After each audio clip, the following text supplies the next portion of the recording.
This is USVI News, your Virgin Islands connection. Hi, everyone. Thanks for joining us for USVI News. I'm Emily Matson. As many VI residents may have seen, infrastructure and expansion for 5G has been in progress for Liberty Mobile USVI. The company, formerly known as AT&T USVI, has deployed 5G mobile speeds throughout the territory with upgrades to 19 cell sites. So what does this all mean, and when will it be completed? USVI News' Ali Bourne-Vanek spoke with the company to get those answers. Construction and improvements have been underway since Liberty took over for AT&T last year, and the evidence of it is all around. A quick drive around the USVI and you'll see infrastructure projects like 5G happening. Liberty reports more than half of the territory is on 5G. More than 50% of the network is already available in 5G, and we expect to get to close to 70-80% by the end of the year. And along the way, obviously, it's taken some time to make some changes, but the end result is spectacular. A big part of the excitement, according to Liberty, is seeing how utilization is going up, and there's more. We're seeing the network being able to absorb a lot more demand. And why is that the case? Simply because we connected many of those cell sites via our fiber optic network, right? Which is what unfortunately you see on the street, all the trenching that's happening underground to connect all those different cell sites. And that's why this is happening. So extremely excited from that perspective. So while there's a lot of road construction happening in the territory, Liberty says that it will set the USVI much better for the future. Faster 5G service and infrastructure that will withstand hurricane season much better than before. Positive news, because we have buried that infrastructure that we all know failed us miserably after Irma, right, back in 2017. So this is why we're going through the pain we're going. And the way I would phrase it, there are two principles. There are many principles in life, but there are two principles that I think are important to reflect upon. One is, sometimes as you improve things, you're going to go through some pain, right? And the pain that we're going through today is trenching the street, deviating traffic, detour, certain things that maybe would have liked not to have. But the end result is a network that's going to be more robust, more reliable. And hopefully we'll never get a hurricane, but if we do, we'll be in a much better position.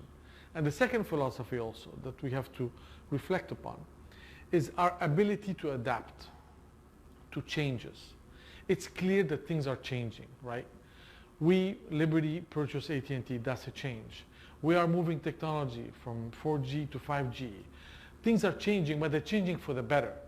If they're not changing for the better, I understand, but things are changing for the better. So, I do ask our customers to be a bit patient with us, right? Things are going well. You're probably seeing that difference. You may have had a bit of hiccup at the beginning, but the end result's going to be great. So, and trust me, this is just the beginning. There's a lot more to come, a lot more positive things coming along your way. In St. Thomas. And that was our Ali Bourne-Vanek reporting. Yeah, a little bit of inconvenience now for better service in the future.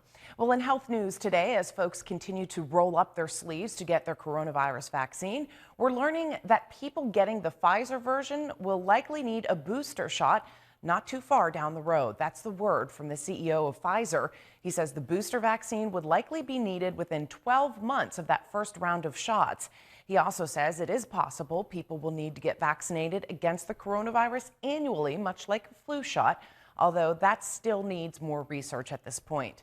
Pfizer's CEO says virus variants will play a key role, and researchers still don't know how long protection lasts once someone has been fully vaccinated. And both Pfizer and Moderna are in the midst of trials testing the safety and efficacy of their vaccine on young kids. And health experts say it's an important step in beating the pandemic. Okay, 2, 3. Nearly 2 weeks after rolling up their sleeves, All done.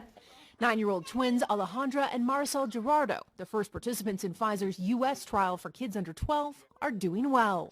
They're feeling wonderful. They've not changed their activities at all. Their parents, both doctors, enrolled them after studying the vaccine's safety profile in adults and discussing it as a family. Other than asking a couple of questions like, will it hurt or what else will I have to do and things like that, they never really had concerns. Duke Health is one of 4 medical centers conducting Pfizer's phase 1 trial on kids ages 5 to 11.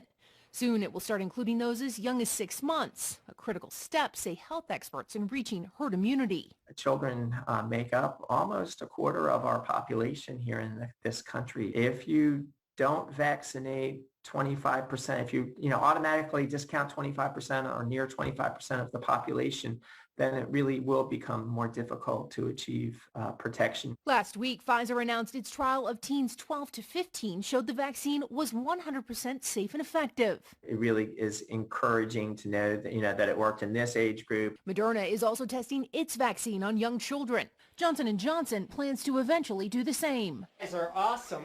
Meanwhile, Alejandra and Marisol are scheduled to receive their second doses later this month. I hope this empowers them to understand that you as an individual can make a difference just beyond yourself and your family. And hoping it inspires other families to get their kids vaccinated when the time comes.